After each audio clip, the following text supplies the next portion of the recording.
Erie Canal back open to boaters. That's great news for a lot of people, even some folks up in Canada who've been stuck for weeks at this point.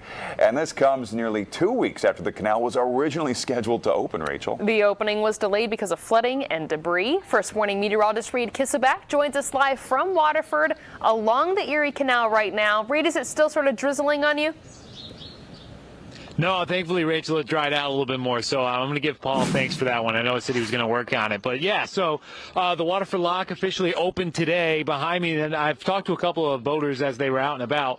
A couple boats have gone in and out so far throughout the course of the day today. That's good news. Obviously, it was delayed for 2 weeks because of all the rain that we had through the start of the month of May, bringing, I want to say, closer to around 3 inches of rain. And so all that additional runoff in the water brought some debris in, did not make it safe to travel through the locks. And so when we talked with the executive deputy director of canals, Rebecca Hughes, I had asked her, do you have to clear out the whole canal? Can you open a lock at a time? Do you have to go in sequential order? Can you do kind of just how it works best? And she said kind of how it works best, because the lock doesn't always flow in the same current of every direction. It varies by lock. And so that was good to hear. There still are some spots where they have a little bit of issues that they're continuing to work on, but a lot of people have been able to get out. Now you can see there's a lot of boats going down the line here.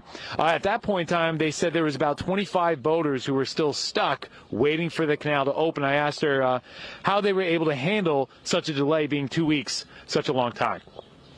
They are a patient bunch. A lot of these boaters have been on the water for weeks before they get to Waterford, so they're well equipped. They plan ahead for these types of delays. They love Waterford. They've had a really good time here in town. So the boats that were waiting to go into the Champlain have moved on, but some of those that are waiting to go all the way through the Erie are still waiting.